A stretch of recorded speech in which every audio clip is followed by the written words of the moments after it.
Programme میں آپ کو خوش آمدید کہتے ہیں. میں اسد اللہ خان ہوں. اس وقت پاکستانی سیاست میں عجیب و غریب سی چیزیں چل رہی ہیں. ایک طرف تو اپوزیشن اپنے کارکنوں کو تیار کر رہی ہے کہ وہ باہر نکلیں, وہ حکومت سے اگر پتھر کھانے پڑیں تو کھائیں اور مارنے پڑیں تو ماریں.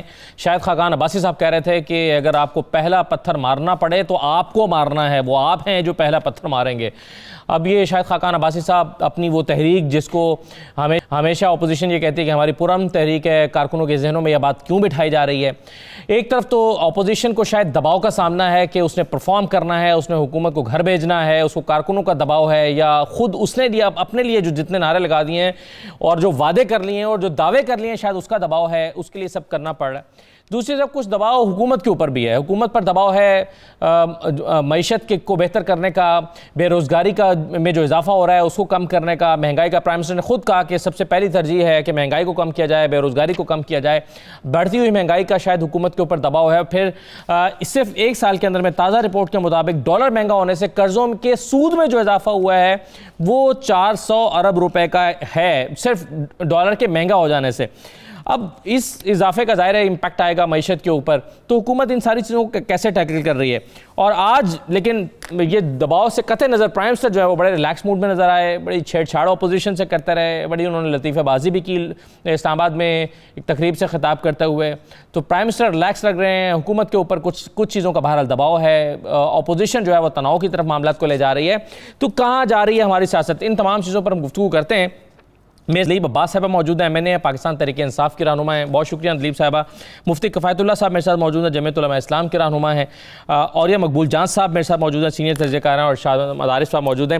تمام مہمانوں کو میں خوش آمدید کہتا ہوں. دلیپ صاحبہ, یہ تازہ رپورٹ یہ جو وزارت خزانہ کی ہے جس میں مختلف چیزیں, اور سب سے اہم بات یہ کہ ڈالر مہنگا ہونے سے قرضوں میں پر جو سود بڑھا ہے صرف وہ 400 ارب روپے کا ہے. پھر ریکارڈ قرضے 2 سال میں جو لیے گئے ہیں وہ الگ ہیں, قرضوں میں جو اضافہ ہوا ہے پچھلے 2 سال کے اندر وہ ایک الگ ریکارڈ ہے.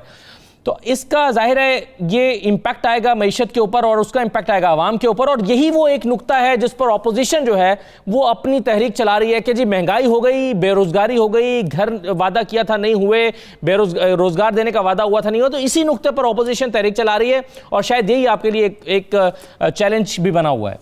دلیپ صاحبہ. شکریہ اسد. اس کے 2 پہلو ہیں, میں دونوں پہ گفتگو کروں گی. جہاں تک قرضوں کا تعلق ہے, بالکل جب آپ نے انہیریٹ تاریخ کے سب سے بڑے قرضے کیے, آپ دیکھیں کہ یہ بھی آپ نے پڑھا ہوگا کہ پچھلے 5 سال میں یہ 5 ارب 5.5 ارب ہر سال واپس کرتے تھے قرضے. ہم نے آتے ہی 10 ارب ڈالر قرضے واپس کرنے تھے.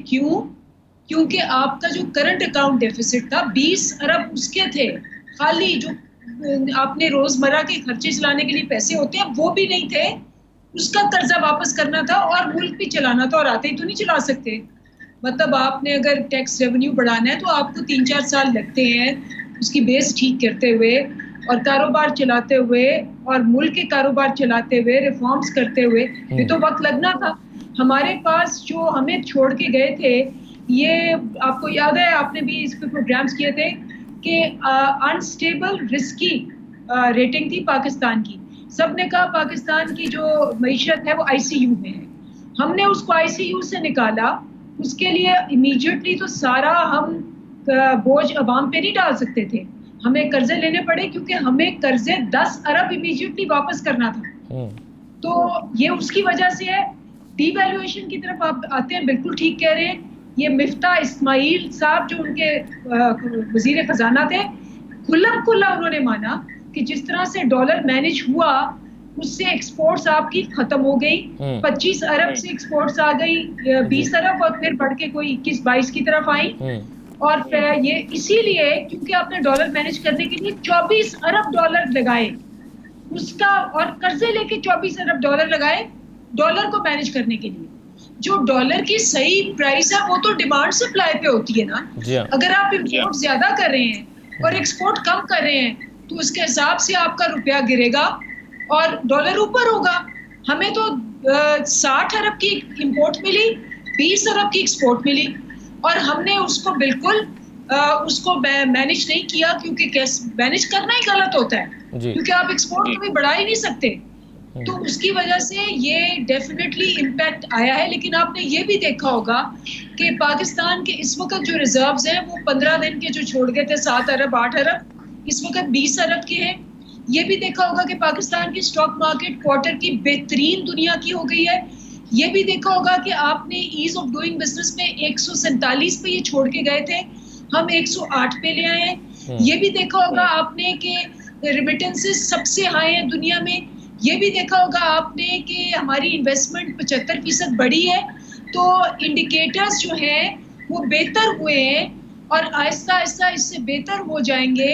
اور اس وقت ٹھیک ہے, اس وقت مشکل ٹائم ہے. یہ بھی دیکھا ہوگا آپ نے کہ پچھلا پورا سال اب تک ہم کورونا سے لڑے ہیں. دنیا کی پوزیشنیں جو ہیں, انڈیا جو ہے 24% نیچے گیا پچھلے کوارٹر میں. صحیح ہے, بالکل ٹھیک ہے. یہ کچھ آپ جو سٹیٹس شیئر کر رہی ہیں بالکل اندیپ صاحبہ, یہ بالکل سٹیٹس ہمیں کچھ بالکل یہ ہے, لیکن کچھ ظاہر ہے بہت ساری اشاریہ جو ہیں وہ نیگیٹو میں بھی گئے ہیں, گروتھ ریٹ نیگیٹو میں ہے. اچھا, اس کے علاوہ پھر جو پبلک کا ایک جنرل پرسیپشن ہے مہنگائی کی وجہ سے حکومت کے بارے میں, وہ ظاہر ہے حکومت کے لیے ایک تھریٹ ہے. اس پر میں آپ سے ابھی دوبارہ کے بات کرتا ہوں کہ مہنگائی آن گراؤنڈ تو بڑی ہے, مطلب آپ انفلیشن کتنے پرسنٹ بڑی ہے ان اعداد و شمار کو چھوڑتے ہوئے گراؤنڈ پر جو مہنگائی ہے, چیزوں کی قیمتوں میں جو اضافہ ہوا ہے, وہ بہرحال لوگوں کے لیے بہت بڑا کنسرن ہے. اس پر میں آتا ہوں, لیکن پہلے مجھے ایک چیز اور صاحب یہ بتائیے کہ یہ جو اس بنیاد پر یا اس نقطے پر سیاست ہو رہی ہے, اور وہ سیاست اس نہج پر اب جانے والی ہے کہ جناب مر جاؤ, مار دو, پتھر مارو, پتھر کھاؤ, آنسو گیس کھاؤ, اٹھا کر پھینکو. یہ جو شاید خاقان عباسی صاحب جیسا سمجھدار سیاستدان اگر یہ زبان استعمال کر رہا ہے تو آپ کے لیے کنسرن کی بات ہے. میں آپ کو سناؤں شاید خاقان عباسی صاحب نے کہا کیا ہے. آج آپ کو نکلنا ہوگا اور خانہ پوری کے لیے نہیں. اگر لاٹھی پڑے گی تو پہلی لاٹھی آپ کو لگنی چاہیے. اگر آنسو گیس چلے گی سب سے پہلے آپ کو کھانی چاہیے. اگر پتھر مارنا پڑے سب سے پہلا پتھر آپ ماریں گے. پتھر مارنا پڑے تو پہلا پتھر آپ ماریں گے. اور یہ صاحب یہ اس نہج پر کیوں آ گئے ہماری یہ تحریک جو جس کو پرامن تحریک کہا جاتا ہے, اور شاید خاقان عباسی کہہ رہے ہیں, پرائم منسٹر پاکستان رہے. دیکھیں 65 سال میری عمر ہے اور میں نے کم از کم 1 2 3 موومنٹس اپنی آنکھوں کے سامنے دیکھی ہیں, جن میں سے کم 2 موومنٹس ایسی ہیں جن کے اندر میں نے ذاتی طور پہ حصہ لیا ہے. اس وقت جتنے بھی سیاستدان تھے, خواہ وہ 1969 میں ایوب خان کے خلاف کھڑے ہوئے تھے, ان میں سے کسی ایک کے اوپر بھی کوئی کرپشن کا کیس نہیں تھا, اور جنرل پرسپشن بھی یہ تھی کہ یہ ایماندار لوگ ہیں. کوئی ان کے بارے میں یہ نہیں کہتا تھا کہ انہوں نے اتنے محل بنا لیے, ان کے باہر جائیدادیں ہیں, فلاں ہے, یا کوئی نہیں. نہ ذوالفقار علی بھٹو پہ تھی, نہ اس کے کیبنٹ پہ تھی, نہ ایوب کے خلاف کھڑے ہونے والے کسی ایک شخص پر یہ الزام تھا. اگلی موومنٹ جو 77 کی, میں مولانا مفتی محمود صاحب, مجھے یاد ہے اچھی طرح کہ جب قرآن گلے میں ڈال کے نیلا گنبد سے مولانا مفتی محمود, پیر صاحب پگاڑا, شاہ احمد نورانی, ہم لوگ اس جلوس کے اندر شامل تھے. ذوالفقار علی بھٹو مخالفت کے باوجود کسی ایک پر یہ الزام نہیں لگا سکتا تھا کہ انہوں نے خزانہ چوری کیا ہے. وہ موومنٹ چلی, دونوں زبردست چلی, پتھر بھی پڑے, آنسو گیس بھی آیا, لیکن کیا وہ موومنٹ کسی کی حکومت کو اتار سکی؟ نہیں. یہ بہت بڑا سوال ہے. قطعاً نہیں اتار سکی. اگر یحییٰ خان جو ہے وہ ایوب خان سے استعفیٰ نہ لیتا تو یہ موومنٹ چلتی رہتی, آج نہیں تو کل نہیں تو پرسوں. 77 میں آخر میں تھک گئے تھے. مجھے یاد اچھی طرح یہ جو کرتن سینمے والا واقعہ ہوا تھا, اس کے بعد اور پھر 9 اپریل والا جو واقعہ ہوا تھا, حالت یہ تھی کہ اگر ضیاء الحق اس وقت بیچ میں انٹروین نہ کرتا تو کچھ نہیں ہوتا تھا. پاکستان کی بیسس تو دیکھو. آج آپ ایک اتنا بڑا بیگیج لے کے ساتھ چل رہے ہیں کہ 8 نہیں 10 100 میں سے 10 نہیں 5 بندے ضرور کہتے ہیں کہ انہوں نے پیسہ بنایا ہے, دولت بنائی ہے, انہوں نے ملک کو لوٹا ہے. پرسپشن ہے جنرل, نہ بھی لوٹا ہو. آپ کو آپ بازار میں چلے جائیں, ایک بندے سے پوچھیں گے وہ کہے گا نہیں ایماندار ہے, دوسرا کہے گا بے ایمان. ان موومنٹ میں کوئی یہ نہیں کہتا تھا یہ بے ایمان ہے. اس کے بعد آپ لوگوں سے ایکسپیکٹ کرتے ہیں کہ آپ پتھر کھائیں گے. اور پھر نون لیگ, ہم نے پوری زندگی نون لیگ, میں جس زمانے میں نون لیگ جو تھی, جب 99 شرف کے زمانے میں ان کو اٹھا کے لے کے گئے تھے کراچی میں, اور وہاں سے واپس آتے تھے, اور جب نواز شریف صاحب واپس آئے تھے, کتنے لوگ, شاید خاقان عباسی سے لے کے خواجہ آصف, میں تو ایڈمنسٹریشن میں تھا, یہ منتیں کرتے ہوتے تھے ہمیں گرفتار کر لو, نہیں لیکن میں سر سب ابھی اس کا نام ابھی بتا تو سکتا انہوں ہوں نے جن کو انہوں نے کامیاب کہا تھا کہ مظاہرہ یار اور یہ سب کیا ہے نا پتھر مارنے کا, نیب کے دفتر کے باہر مارے نہیں تھے پتھر, وہ تو ایک کامیاب مظاہرہ تو کر گئے ہیں نا. نہیں وہ دیکھیں اس کی اگر میں اناٹمی بتانا شروع کر دوں کیسے ہوا تھا تو بہت سارے پولیس والوں کے بارے میں گفتگو شروع ہو جائے گی. میں اندر کا آدمی رہا ہوں, میں جانتا ہوں کیا صورتحال ہے. مسئلہ ذرا یہ ہے کہ 1977 کی موومنٹ میں بھی جی ایک چیز بڑی واضح ہوئی تھی, اور وہ واضح یہ ہوئی تھی کہ موومنٹ جس بندے کو لیڈ کر رہا تھا اس بندے کا آئیڈیالوجی چلی تھی. قرآن ہاتھ گلے میں ڈالا تھا مفتی محمود صاحب نے, اور چوتھے دن شاہ محمد نورانی صاحب نے نظام مصطفیٰ کی موومنٹ شروع کر دی تھی. آپ مجھے بتائیے, مولانا فضل الرحمان میں بڑی عزت کرتا ہوں, بہت عالم دین ہے, ان کی موومنٹ کے اندر اکثریت ان کی ہوگی یہ مجھے پتا ہے. بلاول تو کراچی میں ڈھنگ کا جلسہ نہیں کر سکتا, نون لیگ لاہور میں جلسہ نہیں, ہم نے دیکھا نہیں ہے.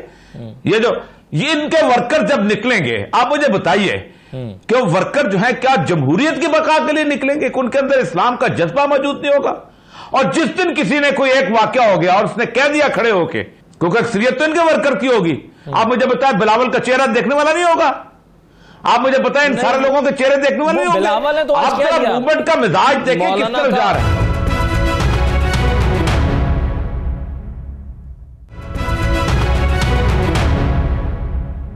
مفتی صاحب مجھے اب ایک چیز بتائیں, ایک تو آپ پہلے ہی شکایت تھی آپ کو بلاول صاحب سے نون لیگ سے کہ وہ آپ کو بیچ مجھدار میں چھوڑ کے اور اسلام آباد کے چوک میں چھوڑ کے بھاگ گئے تھے, اور اب بھی وہ آپ کا ساتھ دینے کو تیار نہیں ہو گئے. وہ اپنا منشور ہے, ان کا اپنا طریقہ ہے, ہمارا اپنا طریقہ ہے.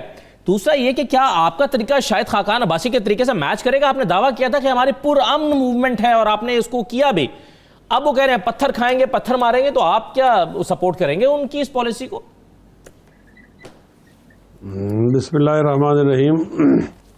آپ کے گفتگو کے دو اجزاء ہیں, میں دونوں جزوں پر بات کرنا چاہتا ہوں. ایک تو یہ بات کلیئر ہو جائے کہ ہماری موومنٹ خالصتاً پرامن ہے, اس میں تشدد کا کوئی عنصر نہیں ہے. خاقان عباسی صاحب کی جو بات ہے اس بات کی بہت ساری تعویلیں ہو سکتی ہیں, لیکن چونکہ head of the P T M ایسی کوئی بات نہیں آئی تو لہٰذا اس کو اس طرح سیریس نہ لیا جائے. ہم آخر دم تک پرامن رہیں گے اور ہم امن کا جو دامن ہے اس کو نہیں چھوڑیں گے انشاءاللہ. جی دوسری بات آپ نے بلاول صاحب کے بارے میں بتائی ہے, اس میں تو ٹھیک ہے, ہر ایک پارٹی کا اپنا جھنڈا اور ایجنڈا ہے. جب ہم عوام کے پاس جاتے ہیں تو اپنے منشور کے مطابق جاتے ہیں. ہمیں بلاول صاحب کی باتوں سے 100% اتفاق ہے. ہر ایک پارٹی اپنے منشور پیش کرتی ہے, وہ گین کرتی ہے, کچھ سیٹیں لیتی ہے اسی بنیاد پر. لیکن کبھی کبھی ایسا ہوتا ہے کہ ایک مکان کو آگ لگ جاتی ہے. اب آگ بجھانے کے لیے وہ پانی بھی ٹھیک ہوتا ہے جو طیب اور پاک ہوتا ہے, وہ پانی بھی قابل استعمال ہوتا ہے جو طیب اور پاک نہیں ہوتا. یہ دیکھا ہی نہیں جاتا. لوگ کون سا پانی یہاں پر پاک ہے اور کون سا پانی ناپاک ہے؟ سر یہ آپ کے اشارے کس کس کی طرف ہے؟ اسد سوال کی شرارت میں سمجھ وضاحت کر دینا. میں سوال کی شرارت سمجھ نہیں. اسد ذرا موقع دے دیں. پیپلز پارٹی والے کان لگا کے بیٹھ گئے آپ کی بات میں, اس لیے وضاحت ضروری ہے. جی اسد میں آپ کی شرارت سمجھ گیا ہوں, میں معذرت کرتا ہوں. یہ ایسا ہے کہ جب تک آگ جلتی رہے گی تو لوگ اپنے اپنے حیثیت کے مطابق آگ کو انشاءاللہ وہ بجھا دیں گے. اس کے بعد پھر ہم نے اپنے گھروں کو جانا ہے نا, یعنی ہم نے کوئی قبضہ تو نہیں کرنا. ہم نے اس آگ کو جو مٹا دیے الیکشن ہوں گے, الیکشن کے بعد ہم اپنے آئیڈیالوجی سے جائیں گے. بلال صاحب اپنے اگر قوم نے ان کی آئیڈیالوجی کو قبول کیا, موسٹ ویلکم, ہم قبول کریں گے. اگر مولانا فضل الرحمان کی آئیڈیالوجی قبول کیا, میاں صاحب کیا, تو اکثریت کو ماننا چاہیے.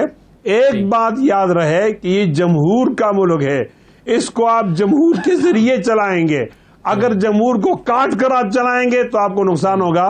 میں آپ کو ایک بات اور ہی بتا دینا چاہتا ہوں. یہ جو ہمارے طبی یونانی کے حکما ہیں, جی یہ کہا کرتے ہیں کہ نکسیر کا خون اگر ناک سے آتا ہے تو اس کو آنے دیجئے, اگر آپ ناک بند کریں گے تو وہ اپنے لیے کوئی اور راستہ اختیار کرے گا, نقصان کا باعث بنے گا. وہ رائٹ سر. راستہ خطرناک ہوتا ہے. جی ٹھیک ہے, چلیں صحیح ہے. ہماری یہ رائے ہے کہ اس وقت اس کو معمول کے مطابق لے لیا جائے. جی صحیح ہے, لیکن جمہوری قوتوں کی کوششوں جیسے مفتی صاحب بالکل صحیح کہہ رہے ہیں, پرامن راستے پر احتجاج کرنا یہ حق ہے سب کا, اور اس کو تو حکومت بھی کہتی ہے کہ آپ کریں, اور پچھلی مرتبہ موقع دیا تھا. لیکن مسئلہ وہاں پیدا ہوتا ہے جب آپ پتھر مارنے کی ترغیب دیتے ہیں کارکنوں کو, اشتعال پیدا کرتے ہیں. ابھی ارشاد صاحب, اب احسن اقبال صاحب جیسا سیاستدان, اب وہ یہ کہہ رہے ہیں, انہوں نے شیڈول دیا جلسوں کا, اور انہوں نے کہ حکومت جو ہے وہ لاہور والے جلسے کے بعد بھاگ جائے گی.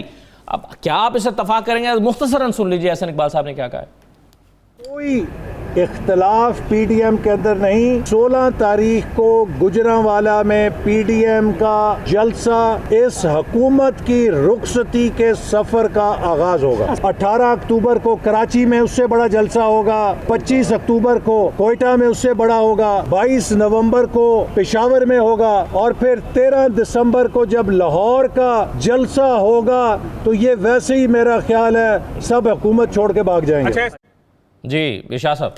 دیکھیں, سیاستدان اپنے کارکنوں کو حوصلہ دینے کے لیے, اپنے حامیوں کو حوصلہ دینے کے لیے اس طرح کی باتیں کرتے ہیں. اگر وہ یہ نہ کہیں, یہ کہیں کہ جی ہم 3 سال تحریک چلاتے رہیں گے, عمران خان حکومت کرتے رہیں گے, تو ظاہر بات ہے تحریک تو نہیں چل سکتی.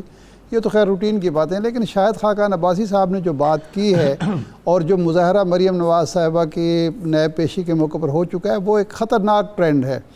دیکھیں, یہ اگر شاہد خاقان عباسی یہ بات کہہ رہا ہے کہ آپ پتھر ماریں گے, پہلا پتھر آپ ماریں گے, آپ وہ کریں گے, تو اس کا مطلب یہ ہے کہ کوئی پلاننگ بھی اس کے پیچھے ہے. یہ صرف زبانی کلامی بات نہیں ہے. آج مظاہرہ ہوا ہے صوبائی اسمبلی میں, مسلم لیگ کے جو ارکان اسمبلی ہیں, جو منتخب نمائندے ہیں, انہوں نے اپنے 2 ارکان کے ساتھ, جو میں تو بد تہذیبی کا لفظ استعمال کروں گا کہ وہ بزرگ آدمی ہیں, مولانا غیاث الدین اور جناب جلیل شرکپوری صاحب, اور وہ پرانے ورکر ہیں. یہ نہیں ہے کہ کل یہ شامل ہوئے ہوں. جب میاں نواز شریف صاحب باہر بیٹھے ہوئے تھے, وہ مشرف سے معاہدہ کر کے چلے گئے تھے, اس وقت بھی غیاث الدین ڈٹے رہے, جلیل شرکپوری ڈٹے رہے, اور میاں اظہر کے خلاف الیکشن لڑا انہوں نے. تو اگر ان کے ساتھ آپ یہ سلوک کرتے ہیں کہ ان کے سر پر لوٹا رکھتے ہیں, ان کو کمرے میں بیٹھنے نہیں دیتے, تو یہ میں سمجھتا ہوں یہ ایک نئی اور بری روایت کا آغاز ہو رہا ہے. اور اس کے نتیجے میں دیکھیں, جب ہوتا یوں ہے کہ ورکر اس طرح کی حرکتیں کرتے ہیں اور لیڈر ہمیشہ روک رہے ہوتے ہیں, روکنے کے باوجود وہ کر گزرتے ہیں. یہ ہم نے ماضی کی تحریکوں میں دیکھا ہے, اور یہ صاحب نے ذکر کیا, ہم بھی کچھ تحریکوں میں دیکھتے بھی رہے اور حصہ بھی رہے. لیکن لیڈرشپ کی طرف سے اگر یہ ہدایت ہوگی یا یہ ایک ترغیب ہوگی تو اس کے نتائج برے ہوں گے, اچھے نہیں ہوں گے. اس کا مطلب یہ ہے کہ آپ اتنی زیادہ مایوسی کا شکار ہیں کہ آپ کہتے ہیں کہ کچھ ہو جائے, خاص حکومت کے رخصتی کے ساتھ ملک سے جمہوریت رخصت ہو جائے, امن و امان کی صورتحال بگڑ جائے, جانا چاہیے اس کو. تو اس فرسٹریشن کے نتائج اچھے نہیں ہوں گے کسی بھی سیاسی جماعت کے لیے. ایک بات میں کئی دفعہ لکھ بھی چکا ہوں, کہہ بھی چکا ہوں, اگر کسی سیاسی جماعت کا اور مذہبی جماعت کا یہ خیال ہے کہ آپ کسی احتجاجی تحریک کے ذریعے کسی حکومت کو نکال سکتے ہیں, تو نہ یہ ماضی میں ہوا ہے نہ اب ہو سکتا ہے. لیکن اندیشہ یہ ہے کہ اس کے نتیجے میں جمہوریت بھی جو بری بھلی موجود ہے, ووٹ کا آپ کو حق حاصل ہے, اس سے بھی آپ ہاتھ دھو بیٹھیں گے. یہ مشرف ایسے نہیں بیٹھے بٹھائے آ گیا تھا, آپ نے حالات پیدا کیے تھے. اور جنرل اسلم بیگ نے جو ایک فوجی تھے, وہ جو گڈھا بنا تھا, جی ڈی اے بنا تھا, اس کو اجلاس میں تنبیہ کی تھی, اور نواز نصر اللہ خان صدارت کرتے ہیں. انہوں نے کہا کہ آپ جو کچھ کرنے جا رہے ہیں, 1 پوائنٹ ایجنڈا ہے کہ نواز شریف کو جانا چاہیے, اس کے نتیجے میں فوجی مداخلت ہوگی. اور 77 میں جو کچھ ہوا, تو اگر تو اپوزیشن کا اور ان سیاسی جماعتوں کا یہی مقصد ہے تو شاید اس مقصد کو وہ حاصل کر لیں پھر, لیکن ذمہ دار بھی یہی ہوں گے. یہ عجیب سی بات ہے کہ جو فوج ہے, جو اسٹیبلشمنٹ ہے, وہ کہتی ہے کہ جیسی بھی جمہوریت ہے آپ چلنے دیں, اور جماعتیں کہتے ہیں نہیں جی اس کو ہم نہیں چلنے دیں گے, عمران خان کو جمہوریت کو نہیں, آپ آ جائیں, آپ ہمیں ہمارے ساتھ معاملہ کر لیں. تو یہ تضاد جو ہے جمہوریت کے لیے نقصان دہ ہے, اور اس کا کوئی فائدہ نہیں. آپ کی ان باتوں کا جواب تو مفتی صاحب دیں گے, لیکن پہلے میں اندیپ صاحب کو سوال رکھوں گا. ایک چھوٹا سا بریک لے رہا ہوں پروگرام میں, بریک کے بعد واپس آتے ہیں.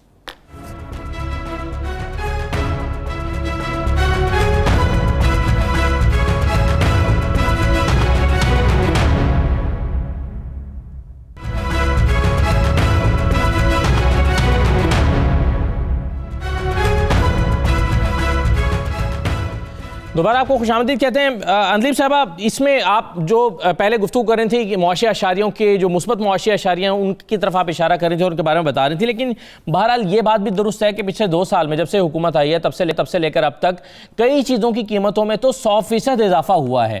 اب اس کے علاوہ بہرحال بہت سارے لوگ بے روزگار ہوئے ہیں، کئی لوگوں کی جو آمدن ہے ماہانہ آمدن اس میں کمی واقع ہوئی ہے، اور اس کے علاوہ جو اوورال لوگ ہیں وہ مہنگائی کے ہاتھوں بہت پریشان ہیں. تو یہ کیا حکومت کے لیے ایک پوائنٹ آف کنسرن ہے آپ کے خیال میں؟ جی اسد، یہ بالکل بہت بڑا مین پوائنٹ جو اس وقت ہے نا، جس پہ روز پرائم منسٹر اور سب فوکس کرتے ہیں، وہ یہی ہے کہ پرائس کنٹرول کیسے کرنی ہے. اس میں ڈیفینیٹلی کورونا کی وجہ سے ان امپلائمنٹ میں بھی پریشر پڑا ہے لوگوں کی، اور آٹے کی بحران اور چینی کی وجہ سے بھی یہ ایشو ہے.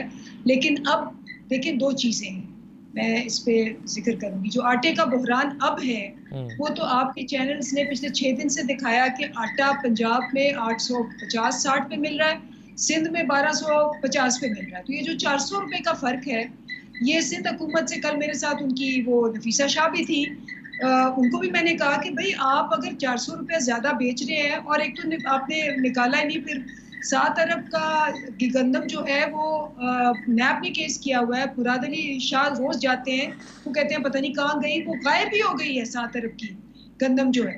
تو جب 400 روپے کا فرق ہوگا تو یہاں سے آٹا بلیک ہوگا، وہاں جائے گا اور ہولڈنگ ہوگی. تو انہوں نے آگے سے کوئی جواب دیا کہ ہاں لیکن انٹرنیشنل پرائسز کو بھی دیکھنا پڑتا ہے اس طرح. تو اب تو بالکل آپ کو پتہ چل گیا ہے کہ یہ سندھ کی وجہ سے اور بحران پیدا ہوا. اب ہم اس کو امپورٹ بھی کرا رہے ہیں، hopefully with in a month اس کی پرائسز میں تو ڈیفینیٹلی فرق آئے گا. نمبر 1. نمبر 2، جہاں تک چینی کا تعلق ہے، چینی کا آپ کو پتہ ہی ہے کہ انویسٹیگیشن بھی اس پہ ہو رہی ہے. لیکن میرا ایک سوال ہمیشہ ان سے ہوتا ہے، یہ آج تک مجھے جواب نہیں دیتے. میں کہتی ہوں جب آپ آئے تھے، P M L Peoples Party آئی تھی، تو پہلے 2 سال 24% تھی مہنگائی ہماری، پہلے 11% تھی پہلے سال، اس سال 9% ابھی ہوئی ہے، پچھلے مہینے 8% تھی. ان کی 24% تھی، اور پی ایم ایل این کی 10.7% تھی. اور پی ایم ایل این کے زمانے میں آپ نے خاقان عباسی کا وہ انٹرویو دیکھا ہوگا، سر آپ کے زمانے میں 140 کی چینی ہو گئی تھی، تو آپ نے تو انکوائری بھی نہیں کی. He could not reply.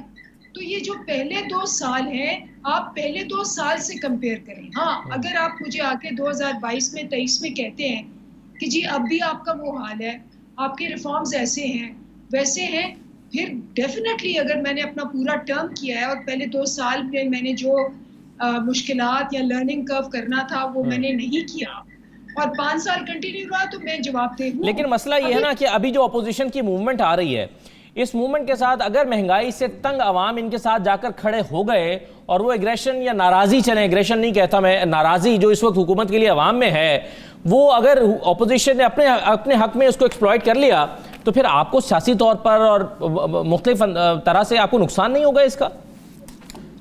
دیکھیں اسد، میں اسی پہ آ رہی تھی سیکنڈ پوائنٹ پہ. عوام جو ہے نا اس کو کبھی بھی بے وقوف نہیں سمجھنا چاہیے. عوام ہم سے زیادہ ہوشیار ہوتی ہے، عوام کو پتہ ہوتا ہے سچ کیا ہے جھوٹ کیا ہے. آپ 2 سال اسمبلیوں میں اسمبلی میں بیٹھی ہوتی ہوں، آپ اس کی روز پہلا گھنٹہ نکال لیں اسمبلی کا.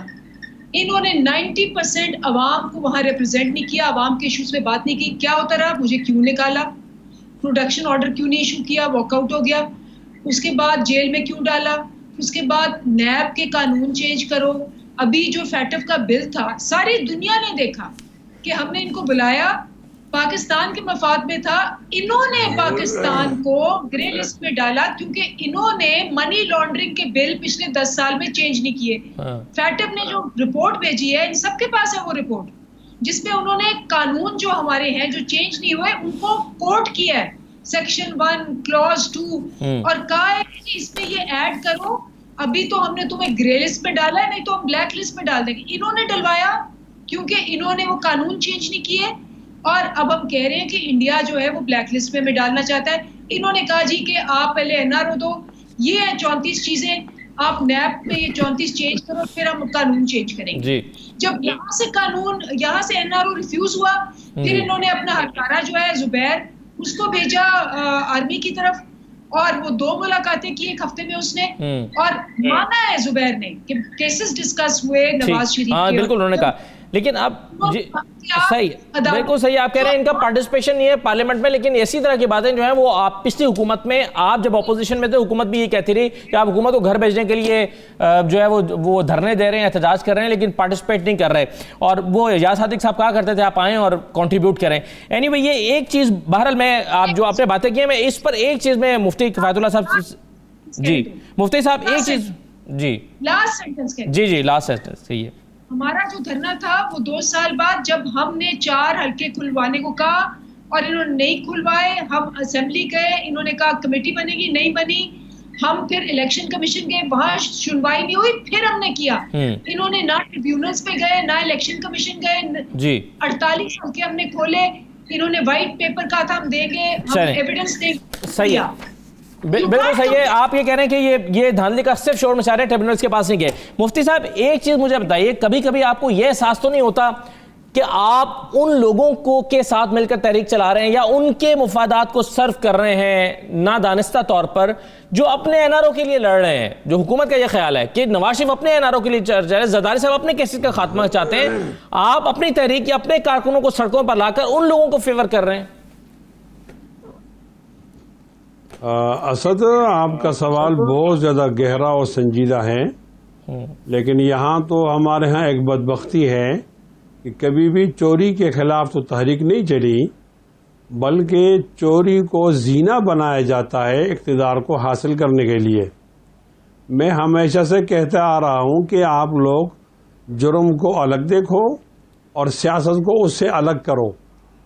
تو جب آپ کا عمل جو ہے وہ جانبدار ہے اور آپ اس سے سیاسی فائدہ اٹھاتے ہیں, یہاں پاکستان میں کتنی حکومتیں جب ان کو توڑا جا رہا تھا تو 4 شیٹ میں چوری تھی, کرپشن تھی, لیکن اس کے بعد کرپشن رہ گئی, حکومت چلی گئی, پھر دوسری حکومت آئی تو یہی 4 شیٹ ہے کہ یہاں بہت زیادہ کرپشن ہے. میں تو اس کا حل یہ سمجھتا ہوں کہ کوئی انا ہزارے اللہ تعالیٰ پیدا کرے پاکستان میں, اور وہ صرف چوری کے خلاف تحریک چلائے, اور من حیث القوم ہم اس کا ساتھ دیں, تو ہو سکتا ہے ہم بحیثیت قوم اس چوری کی لعنت سے ہم محفوظ ہو جائیں. چوری کے خلاف عمران خان نے تحریک چلائی نہیں تھی. آپ مفتی صاحب, یہ جو تحریک عمران خان صاحب نے چلائی تھی, دھرنا دیا تھا, اس کے بعد ان کا کرپشن ہو رہی ہے, مال چوری ہو جاتا ہے, منی لانڈرنگ ہو جاتی ہے, وہ چوری کے خلاف تحریک نہیں تھی. اسد نہیں, آپ نے اگر اس کا پس منظر دیکھا ہے وہ ایسا تھا کہ چور تو ان کے پاس جا کے بیٹھ گئے. اس کا پھر الگ معنی ہوا کہ جو میرے بغل میں چور ہوگا وہ تو ٹھیک ہے, جو آپ کے بغل میں چور ہوگا لائن کے اس طرف وہ غلط ہے. تو ظاہر ہے یہ ڈیفینیشن تو کوئی قبول نہیں کرتا. یہاں تو بہت ساری باتیں یہ اندلیب صاحبہ ناراض بھی ہو جائیں گی. یعنی یہاں تو ایسی پوزیشن ہے کہ چوری کو تو گناہ ہی نہیں سمجھا جا رہا. تو جب آپ کا عمل جانبدار ہے اور آپ کا عمل شفاف نہیں ہے اور آپ سرکاری اداروں کو استعمال کرتے ہیں, تو پھر یہ سوال ثانوی حیثیت میں آ جاتا ہے کہ ہم چوروں کو فائدہ دے رہے ہیں. اول حیثیت میں سوال یہ کہ ناجائز حکومت ٹھپوں کی بنیاد پر آئی ہے, اس کو آگے نہیں چلنا چاہیے. آپ نے ٹریبیونلز میں کیوں نہیں گئے سر؟ الیکشن کمیشن کے پاس ایک منٹ اسد میں ذرا دور بیٹھا ہوں, میں عرض کرتا ہوں نا, میں ذرا دور بیٹھا ہوں, تو آپ ذرا مجھے میری یہ رعایت تو رکھیں. وہ جو 4 حلقے آپ بات کر رہے ہیں اس وقت دال میں کھالا تھا, اب پوری دال کھا لی. مثال کے طور پر میں کہتا ہوں 342 حلقوں کو کھول دیا جائے, تو 342 حلقوں کو کھولنے کا معنی ری الیکشن ہے, اور یہ تو ہم نے پہلے دن سے کہا ہے. اچھا چلیں, میں اس کا جواب جو ہے نا, جو آپ بات کر رہے ہیں نا, اچھا مفتی صاحب جو آپ بات کر رہے ہیں نا, میں اوریہ صاحب سے اور شاہ صاحب سے اس کا ابھی 2 سوال رکھوں گا تو کچھ نظر سامنے آ جائے. مکمل کروں اسد اللہ, میں اپنی بات تو مکمل کر دوں. میں عرض یہ کرنا چاہتا ہوں, اس وقت جو پوزیشن ہے ہماری پہلے سے رائے تھی, پیپلز پارٹی اور نون کی نہیں تھی کہ یہ ناجائز حکومت ہے, انہوں نے کہا چلنے دیں, لیکن یہ ڈیلیوری بھی نہیں کر سکے. اب عوام بہت سا کرب کے اندر مبتلا ہے. مجھے کوئی بھی آئین کا استاد سمجھا دے کہ آئین میں کہاں لکھا ہوا ہے کہ ایسے نالائق لوگ آئے جو لوگوں کو تنگ کریں مہنگائی کے حوالے سے. ان کو 5 سال کا موقع اسد آپ ان کو دیں گے نا, تو لوگ کفن بھی پہننا مشکل ہو جائے گا مردوں کے لیے لانا. مفتی صاحب لیکن میرا سوال یہ ہے کہ اگر یہ دھاندلی جو ہوئی ہے آپ کے خیال میں, اگر یہ دھاندلی جو ہوئی ہے یہ نہ ہوتی تو جمعیت علماء اسلام کی پاکستان بھر میں، پنجاب میں، سندھ میں کتنی سیٹیں ہوتی اور پیپلز پارٹی کی پنجاب میں سیٹیں کتنی ہوتی؟ کیا مختلف ہوتا نتیجہ اس سے اگر دھاندلی نہ ہوتی اگر ہوئی ہے تو؟ یہ اوریہ صاحب بتا سکتے ہیں، شاہ صاحب بتا سکتے ہیں. شاہ صاحب نے اور میں نے اکٹھے مل کے ایک حلقے پر جب الیکشن اور سے کام کرتے ہیں، ہماری پریڈکشنز جو تھیں اس کے مطابق ہوا. اب میں کسی سیاسی جماعت کا نہ شاہ صاحب کسی سیاسی جماعت کا حصہ ہے، ویسے رزلٹس آئے جو زمین پر نظر آ رہے تھے پنجاب میں. جمعیت اسلام کا کیا مختلف نتیجہ ہوتا یا پیپلز پارٹی کا؟ ایک چھوٹا سا بریک لے لیتے ہیں، اس پر مختلف بات. پرائم منسٹر کو آپ کو سنواؤں گا آج وہ کس چھیڑ چھاڑ کے موڈ میں تھے، پرائم منسٹر کیا کہہ رہے تھے. بریک کے بعد واپس آتے ہیں.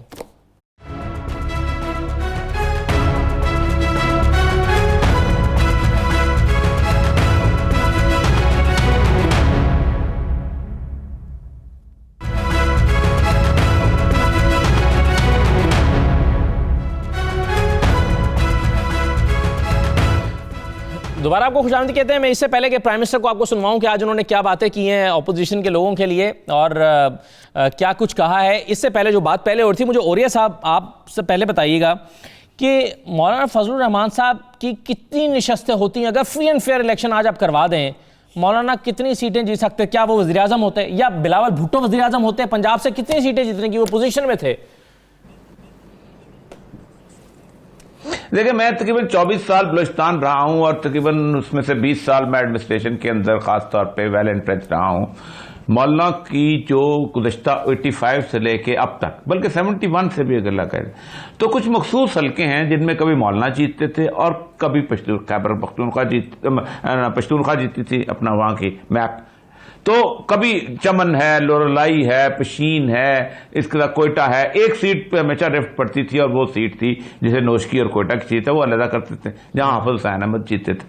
کلات میں بھی 85 کے بعد آئے تھے، کلات میں بھی یہی صورتحال ہو. اس میں ایسا ہی نتیجہ رہا تھا. ایک الیکشن ان کے ہوتے تھے، آدھے سے زیادہ ان کے پھر بھی جیت آیا کرتے تھے. یہ تھی کے پی کے میں تھوڑا سا صورتحال بنی ہے جس کے اوپر ہلکا وائز آپ ڈسکس کر سکتے ہیں.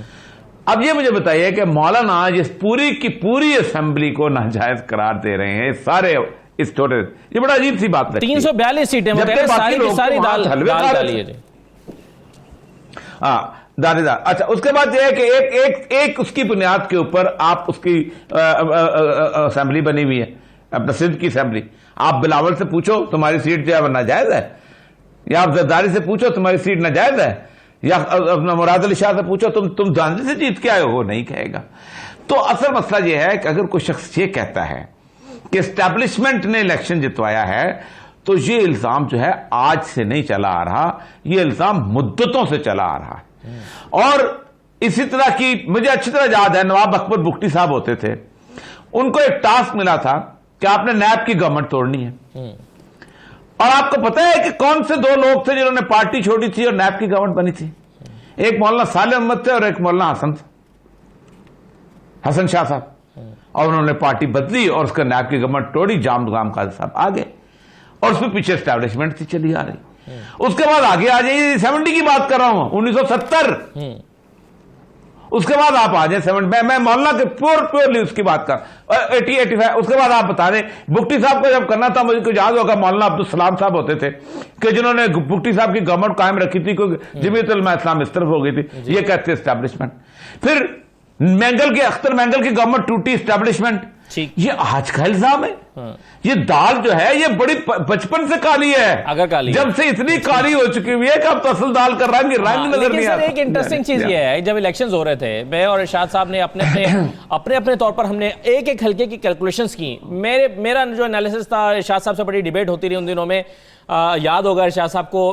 ہم 100 اور 110 کی فگرز پی ٹی آئی کی دیتے تھے، ارشاد صاحب کہتے تھے کہ 125 کی فگر ہے، اور ارشاد صاحب ابھی بھی سمجھتے ہیں کہ پی ٹی آئی کی 125 سیٹیں نکلنی چاہیے تھی. وہ چند سیٹوں پر چند 100 ووٹوں کا فرق آگے پیچھے ہوا ہے. ارشاد صاحب، یہ ہمارا جو تجزیہ تھا وہ کیا کسی کے اعداد و شمار کی بنیاد پر تھا؟ آپ اس سے مختلف نتیجہ کس بنیاد پر اخذ کرتے اگر یہ دھاندلی نہ ہوتی تو؟ ارشاد صاحب دیکھیں، بات یہ ہے کہ ہماری جو بھی تجزیہ تھا، جو کیلکولیشن تھی، وہ آن گراؤنڈ جو لوگ کام کر رہے تھے، ہمارے نامہ نگار تھے، مختلف جو سروے ٹیمیں تھیں، مختلف قسم کے لوگوں سے ہمارے جو رابطے تھے، ایک ایک حلقے کا ہم تجزیہ کر رہے تھے تو ہمارا اندازہ یہی تھا، میرا اندازہ یہی تھا 120 اور 25 کے درمیان ان کی سیٹیں آئیں گی، 116 آئی ہیں۔ بات یہ ہے کہ یہ اس الیکشن میں تو یہ جماعتیں جو کہہ رہی ہیں صرف مولانا فضل الرحمان کی جماعت ہے ایکسٹرا جو یہ کہہ رہی ہے کہ دھاندلی ہوئی ہے۔ جو الیکشن ہوئے تھے 2002 میں، اس میں تو پیپلز پارٹی اور نون لیگ کا مشترکہ یہ تھا کہ یہ ملا ملٹری الائنس کے نتیجے میں کے پی میں حکومت بنی ہے مولانا فضل الرحمان کی، اور پورے 5 سال وہ حکومت رہی، اور اس حکومت کا آخر میں جب انہوں نے صدارتی الیکشن ہونا تھا پرویز مشرف کا، ایم ایم او کو توڑ دیا، لیکن مولانا نے استعفیٰ نہیں دیا، مولانا کی اسمبلی نے استعفیٰ نہیں دیا، ورنہ پرویز مشرف منتخب نہیں ہو سکتا تھا۔ اس وقت تو جھوٹی تھیں، نون لیگ بھی جھوٹی تھی، پیپلز پارٹی بھی جھوٹی تھی، باقی جماعتیں بھی جھوٹی تھی، اب وہ سچی ہیں، جو بات وہ کر رہے ہیں۔ اور اس الیکشن میں سوائے اس کے کیا ہوا ہے کہ مولانا فضل الرحمان خود منتخب نہیں ہو سکے، ادروائز سیٹیں بڑی ہیں ان کی پہلے کے مقابلے میں، جو 2013 میں ان کی سیٹیں تھیں، 8 میں سیٹیں تھیں، اس سے بڑی ہیں سیٹیں۔ پیپلز پارٹی کی ہمارا یہ اندازہ تھا کہ پنجاب میں 2 سیٹیں تھیں 13 کے الیکشن میں، ہمارا خیال تھا یہ 4 ہو جائیں گے، وہ 6 ہو گئیں، یعنی ہمارے اندازے سے بھی 2 سیٹیں بڑھ گئی۔ بات یہ ہے کہ 2 سیٹوں والی جماعت کو آپ کیا سمجھتے ہیں کہ 100 سیٹیں اس کی آ جائیں گی، یہ 50 سیٹیں آ جائیں گی؟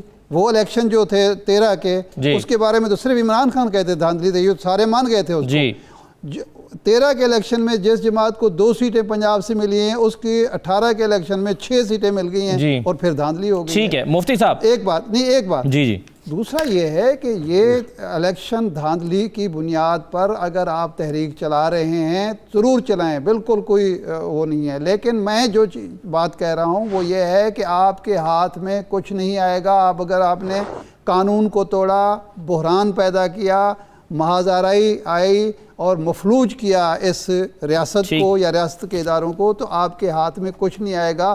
یہ میں بات اس لیے نہیں کہہ رہا کہ عمران خان کے ارادے کیا ہیں یا فلاں کے ارادے کیا ہیں فلاں، میں یہ سمجھتا ہوں ماضی کا ایک تجربہ ہے کہ جب آپ یہ فوج جو جنگ لڑ کے بیٹھی ہوئی ہے، ایک ایک جرنیل نے لاشیں اٹھائی ہوئی ہیں، اس کو آپ دباؤ میں لا کے مرضی کے فیصلے نہیں کروا سکتے۔ اگر آپ کا خیال ہے کہ مولانا یعنی عجیب مذاق ہے کہ وہاں لندن سے بیٹھ کے نواز شریف صاحب کہتے ہیں جو بزدل ہے، جو گھر میں بیٹھنا چاہتا ہے وہ گھر میں بیٹھ جائے، ابھی مجھے چھوڑ جائے۔ بھئی آپ خود آئیں، اپنے بچوں کو لے کر آئیں، آپ خود آنے کے لیے تیار نہیں ہیں، لوگوں سے کہہ رہے ہیں۔ اچھا میں ایک کامنٹ میں نے مفتی صاحب میں جو مفتی صاحب سے بات کر رہا ہوں کہ آپ کا کارکن جو آپ کا مولانا فضل الرحمان کا، سراج الحق صاحب کا، اور یہ جو مذہبی جماعتوں کے لیڈر ہیں، ان کا اپنے کارکن پر کنٹرول ہے، یہ کنٹرول کر سکتے ہیں، لیکن پیپلز پارٹی کا اور مسلم لیگ نون کا جو کارکن ہے اس کا کنٹرول نہیں ہے۔ آپ فساد کی طرف جائیں گے، نتیجے میں آپ نتیجہ خراب نکلے گا۔ صحیح ہے سر، میں مفتی صاحب آپ کی اس تحریک کا وزیر اعظم پر کتنا دباؤ ہے؟ آپ کو لگتا ہے آپ کی تحریک کامیاب ہوگی اس سے اعتماد کے بعد بھی؟ مفتی صاحب میں اس سے پہلے اوریہ بھائی کا جواب دینا چاہوں گا۔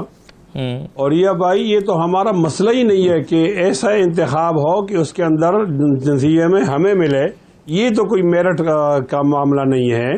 آپ عوام کو اختیار دو، وہ اپنے لیے حق حکمرانی وہ رکھتے ہیں، آپ وہ جس کو لانا چاہیں وہ لے آئیں، یہ کوئی بات نہیں ہے۔ پھر آپ کہتے ہیں کہ جی پچھلے سال ایسا ہوا، دیکھو ایک آدمی سنجیدہ ہوتا ہے، اس کا بیٹا غلطی کرتا ہے تو وہ چھوڑ دیتا ہے کہ چلو درست ہو جائے گا، دوبارہ وہ غلطی کرتا ہے تو پھر وہ ایک موقع دیتا ہے، لیکن خدا نخواستہ آپ وہ سزا دینا چاہتا ہے تو یہ تو نہیں کہا جا سکتا کہ جی پچھلے سال آپ نے کچھ نہیں کہا اور اس سال دیکھو غلطیوں کو اسٹاپ کرنا ہوگا اور آپ نے نیا قدم اٹھانا ہوگا۔ ارشاد صاحب نے بڑی عجیب منطق بتائی، کہتے ہیں کہ وہاں کے حالات بتائے، دیکھو آپ سردی میں گرم کپڑے پہنتے ہیں اور گرمی میں آپ نرم کپڑے پہنتے ہیں، نرم کپڑے پہنتے ہوئے کوئی آدمی یہ نہیں کہہ سکتا کہ آپ نے پچھلا کوٹ کیوں پہنا، وہ کیوں اتارا۔ دیکھو نہیں، آپ سنجیدہ لوگ ہیں، آپ کو سنجیدگی سے آنا ہوگا۔ اگر کوئی غلطی کرتا ہے تو سیاستدان بھی غلطی کو سامنے لائیں اور وہ صحافی بھی لائیں، تو غلطی کرنے والا حوصلہ افزائی اس کی نہیں کریں تو اس نے شکنی ہو جائے گی۔ اب میں اس بات پہ آتا ہوں، اسد اللہ خان، آپ کہتے ہیں کہ آپ کو حکومت ہمیں نہ ملے، یہ لوگوں کو ملے، عوام کو۔ جی مجھے ذرا بولنے دیں، یہ عوام کو چھوڑیں، یہ آپ کی عوام ہے، یہ انڈیا کی عوام نہیں ہے، اس سے دشمن والا سلوک نہ کریں۔ اس پہ ٹھپے نہ لگائیں. مجھے تو یہ پتا ہے اسکول کے اندر کہ democracy is the government of the people, by the people, for the people. یہاں تو اب یہ بتایا جا رہا ہے کہ democracy is the government of the ٹھپا, بائی دا ٹھپا اینڈ فار دا ٹھپا. اس کے کیا کہا جا سکتا ہے؟ سر یہ جملہ اچھا ہے لیکن آپ ثبوت نہیں پیش کر رہے نا. مسئلہ یہ ہے جملہ تو دلچسپ بنا لیا آپ نے لیکن ثبوت آپ نے نہیں دیا. سر میں ایک کامنٹ لینا ہے میرا. اسد سنجیدہ پینل ہے, ذرا صبر. اسد خیرت کا نام جنوں رکھ دیا, جنوں کا خیرت. جو بھی چاہے آپ کا حسن کرشمہ ساز کرے. بہت شکریہ تمام مہمانوں کا پروگرام میں شرکت کرنے کے لیے. اجازت دیجیے, اللہ حافظ.